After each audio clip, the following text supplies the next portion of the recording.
अस्सलाम वालेकुम स्टूडेंट्स। आज का जो हमारा है एफएससी पार्ट 1 चैप्टर 3 गैसेस हमारा चल रहा है। अब यहाँ पे इसका सेकंड लेक्चर है। इसमें हम क्या स्टडी करेंगे आज हम फर्स्ट ऑफ ऑल स्टडी करेंगे अबाउट प्रेशर। ठीक है, जैसे हमने लास्ट लेक्चर में मेंशन किया था कि प्रेशर क्या होता है। प्रेशर गैसेस मॉलिक्यूल्स में कोलिजन की वजह से होता है कि जितनी ज़्यादा कोलिजन होगी कि जो गैसेस मॉलिक्यूल्स होते हैं वो प्रेशर एक्सर्ट करते हैं।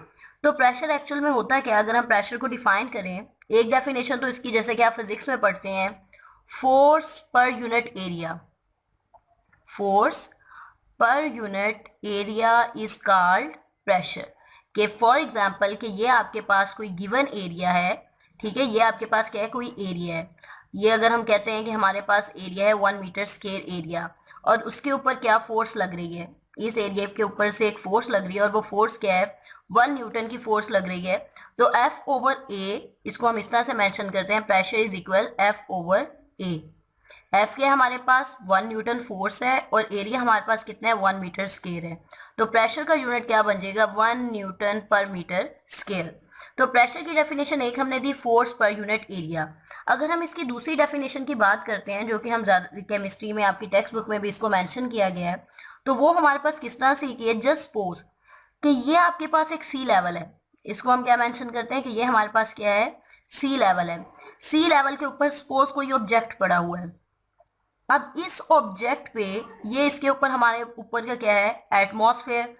के सी लेवल पे अगर कोई ऑब्जेक्ट है तो उसके ऊपर अगर 1 एटमॉस्फेयर प्रेशर एग्जर्ट हो रहा है, ठीक है। और अगर हम इसको किससे स्टडी करते हैं, प्रेशर को यहाँ पे हम लिखते हैं कि मैनोमीटर।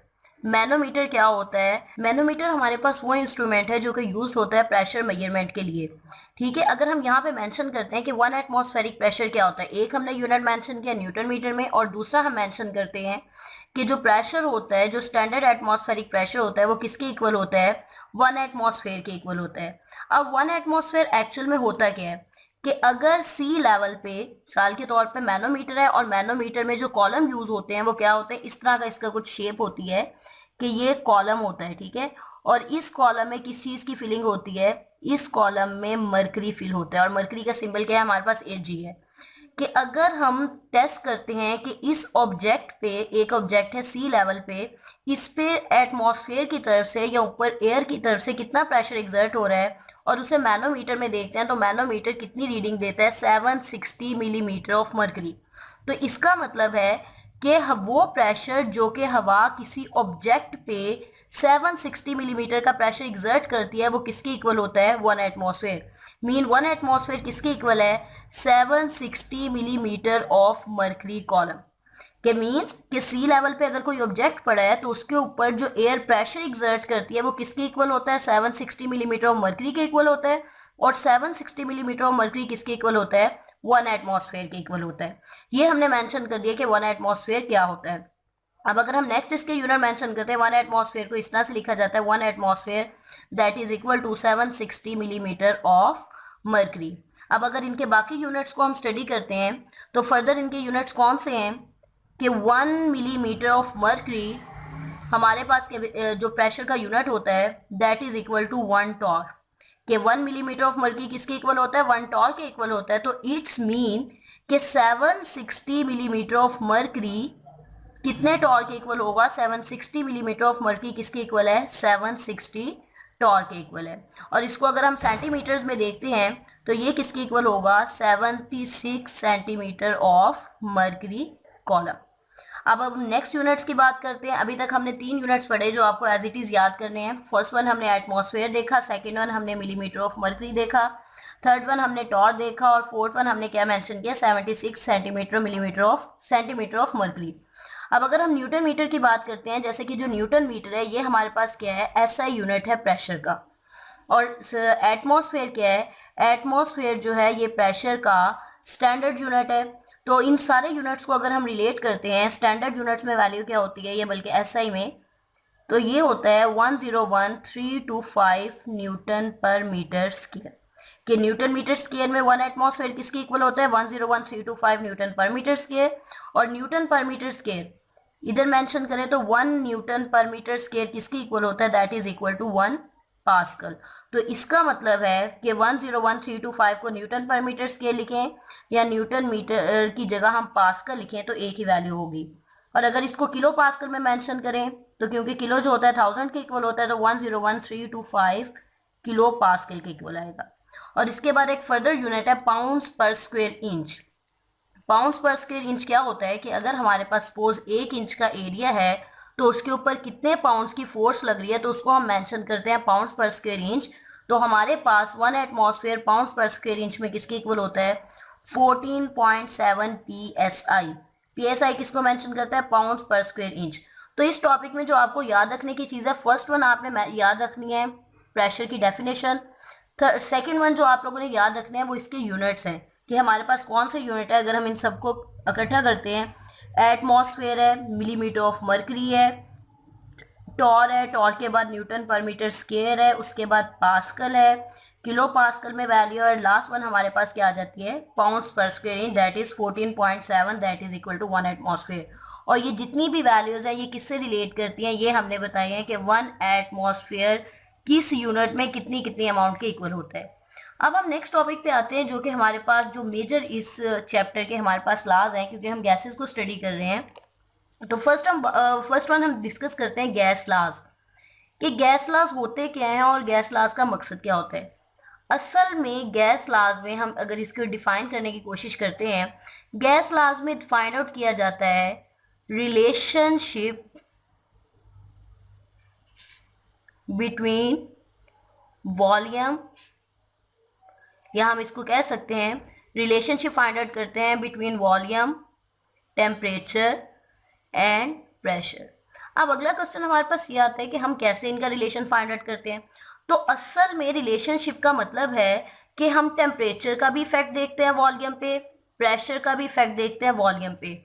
और जब ये इफेक्ट देखते हैं तो इस कंडीशन में हमारे पास क्या होना चाहिए,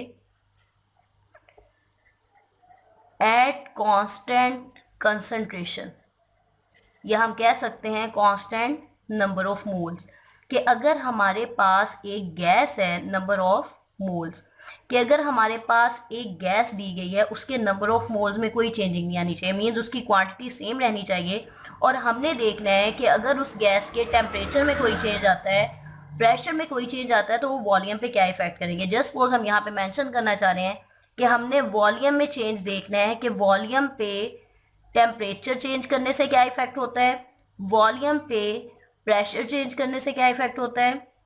जब हमारे पास इसको हम मेंशन कर सकते हैं नंबर ऑफ मोल्स, जबकि हमारे पास नंबर ऑफ मोल्स क्या होते हैं कांस्टेंट होते हैं, number of moles of given gas.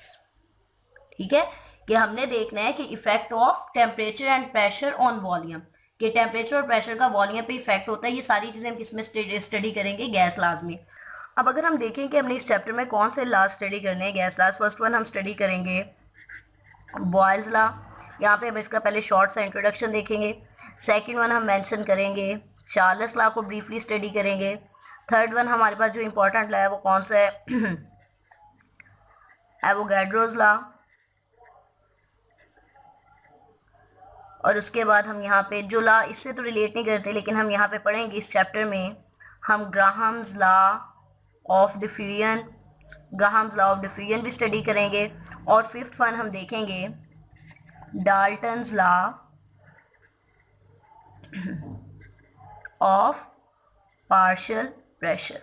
और एक्चुअल में ये जो तीन लॉज होते हैं ये किसको मेंशन करते हैं, ये मेंशन करते हैं आइडियलिटी को, आइडियलिटी ऑफ एनी गैस। अब यहाँ पे पहले बताते जाएं कि आइडियलिटी या आइडियल गैस क्या होती है। अगर इसको हम थोड़ा सा साइड पे देखें, हमारे पास गैस की दो टाइप्स होती हैं। एक कौन सी होती है, एक आइडियल गैस होती है और दूसरी कौन सी होती है, रियल गैस। आइडियल गैस वो होती है, रियल गैस तो जैसे कि नॉर्मल रूटीन में जो हमें गैसेस नजर आती हैं वो रियल गैस है। आइडियल गैस जो होती है ये एक वो गैस है जो इन तीनों गैस लॉज को ओबे करती है, मतलब जितनी भी कंडीशन है इन सबको जो फुलफिल करती है वो क्या होती है आइडियल गैस, और जो इन लॉज को फुलफिल नहीं करती वो क्या होती है रियल गैस। मतलब हम यहाँ पे कह सकते हैं कि आइडियल गैस वो है ओबे ऑल गैस लॉज, जो सारे गैस लॉज को ओबे करती है वो आइडियल गैस है, और जो गैस लॉज को नॉट ओबे, ये हमने मेंशन कर दिया आइडियल गैस और रियल गैस का कंपैरिजन। अब अगर हम देखते हैं कि बॉयल्स लॉ क्या होता है, बॉयल्स लॉ एक्चुअल में रिलेशन मेंशन करता है, वॉल्यूम मेंशन किया जाता है, volume is inversely proportional to pressure, means ये वॉल्यूम और प्रेशर का रिलेशन मेंशन करता है। और हमारे पास कांस्टेंट कंडीशंस कौन सी होती हैं, at constant temperature and number of moles. ठीक है, चार्ल्स लॉ में क्या रिलेशन देखा जाता है, चार्ल्स लॉ वॉल्यूम का टेम्परेचर के साथ रिलेशन मेंशन करता है, और इस कंडीशन में कांस्टेंट हमारे पास क्या होती है, at constant pressure and number of moles. Avogadro's law क्या मेंशन करता है, एवोगैड्रोस लॉ रिलेशनशिप बताता है वॉल्यूम एंड कंसंट्रेशन का, कि नंबर ऑफ मोल चेंज करने से वॉल्यूम पे क्या इफेक्ट पड़ता है, और इस कंडीशन में temperature and pressure both are kept constant. ठीक है, इन दोनों चीजों को कांस्टेंट रखा जाता है। मींस इन तीन लॉज में जो हमें एक चीज कॉमन नजर आ रही है वो ये नजर आ रही है कि इन तीनों लॉज में दो हमारे पास वेरिएबल्स हैं और दो चीजें हमारे पास क्या है, कांस्टेंट है। अगर बॉयल्स लॉ की बात करते हैं तो टेम्परेचर और नंबर ऑफ मोल्स कांस्टेंट है और वॉल्यूम और प्रेशर का रिलेशन है। चार्ल्स लॉ की बात करते हैं तो हम वॉल्यूम पे टेम्परेचर का इफेक्ट देखते हैं और प्रेशर और नंबर ऑफ मोल्स को क्या रखते हैं, कांस्टेंट। और अगर हम एवोगैड्रोस लॉ की बात करते हैं तो वॉल्यूम पे नंबर ऑफ मोल्स का इफेक्ट फाइंड आउट करते हैं, और यहाँ पे जो दो कांस्टेंट है वो हमारे पास क्या है, टेम्परेचर एंड प्रेशर। जबकि ग्राहम्स लॉ ऑफ डिफ्यूजन में हम गैसेस मॉलिक्यूल्स का डिफ्यूजन पे मींस हम मेंशन करते हैं कि जो रेट ऑफ डिफ्यूजन होता है वो इनवर्सली प्रोपोर्शनल होता है square root of the density. ये हम प्रॉपरली आगे जाके इसको डिटेल में पढ़ेंगे कि जो डिफ्यूजन की स्पीड होती है वो डेंसिटी की क्या होती है, इनवर्स होती है। और Dalton's law of partial pressure में हम क्या फाइंड आउट करेंगे, ये डाल्टन्स लॉ, इसे इसलिए कहा जाता है क्योंकि डाल्टन्स ने ये लॉ ड्राइव किया था या स्टेट किया था कि पार्शियल प्रेशर की गैसेस के मॉलिक्यूल्स का जो प्रेशर होता है वो असल में क्या होता है, वो उसके पार्शियल प्रेशर की वजह से। खैर ये तो हम तब पढ़ेंगे जब हमारे पास ये टॉपिक आएगा, लेकिन एक्चुअल में जो मेन कंसर्निंग टॉपिक थे आइडियल गैस को एक्सप्लेन करने के लिए, वो हमारे पास तीन लॉज हैं, Boyle's law, Charles law and Avogadro's law. अब नेक्स्ट लेक्चर में, ये तो इसका शॉर्टली इंट्रोडक्शन था, नेक्स्ट लेक्चर में हम बॉयल्स लॉ को पूरा डिटेल स्टडी करेंगे, उसकी ग्राफिकल रिप्रेजेंटेशन, उसमें एक्सपेरिमेंटल वेरिफिकेशन आ जाएगी और उसकी स्टेटमेंट आ जाएगी।